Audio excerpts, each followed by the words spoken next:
Et toi, comment tu vis ça? Parce que, bon, en plus, physiquement, alors avec la ruche, vous êtes vraiment dans le bâtiment Oui. à Lausanne DTL. Vous êtes tout en haut. Ça, c'est marrant, hein, vous êtes comme une ruche posée sur un socle. Comment est-ce que tu fais cette interaction, toi, cette notion de transversalité pour la connecter finalement aux employés ou au reste du staff? Alors, la première chose, il y a beaucoup d'efforts qui est lié à la communication, pour que les gens soient au courant de qu'est-ce qu'on fait, qu'est-ce qui se passe, etc., qu'ils puissent suivre le fil en fait, des activités de la ruche. C'est un peu la première chose qu'on a mis en place tout de suite quand on est arrivé. Ensuite, on a passé le temps dans chaque unité, discuter avec chaque personne, chaque collaborateur pour comprendre quelles sont leurs visions de l'innovation, quelle est leur définition de l'innovation, comment on pourrait mettre en place pour comprendre notre positionnement. Donc l'idée, c'était pas de dire, nous, on fait comme ça et vous adaptez, c'est plutôt montrez-nous ce que vous faites et nous, on va s'adapter pour monter en puissance sur ce qui existe déjà en fait. Et c'était une belle découverte parce que moi, je me disais, j'arrive au tel, il n'y aura pas grand-chose mis en place. Et en fait, quand je suis arrivé et qu'on a creusé, discuté avec les personnes, il y avait une dynamique incroyable d'innovation.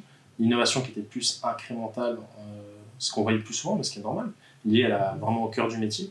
Mais il y avait plein d'idées qui étaient lancées, il y avait plein de choses qui étaient déjà en place, tout un parcours utilisateur qu'on appelle la TL Touch, les gens comprenaient ce que c'était l'expérience client, etc. Puis il y avait ce beau socle, et puis là on s'est dit, ok, cool.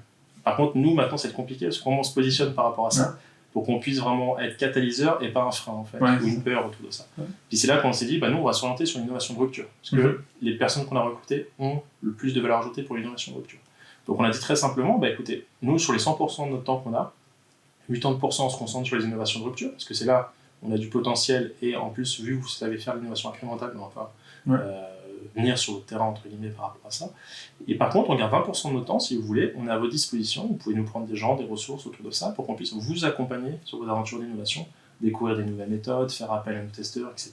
Puis c'est vraiment cet équilibre entre l'innovation de rupture, l'innovation incrémentale, et puis surtout la culture de l'entreprise, qui fait que, en gros, tu marches un petit peu en mode virus. Nous, on a un peu le virus qui a été mis en place au niveau des TL, et à travers les actions qu'on fait, et puis plus on va faire des interactions avec la structure entre guillemets standard, plus en fait les gens vont comprendre la valeur ajoutée, comprendre comment ils peuvent être plus innovants, et puis plus ça va se dessiner comme ça dans l'entreprise.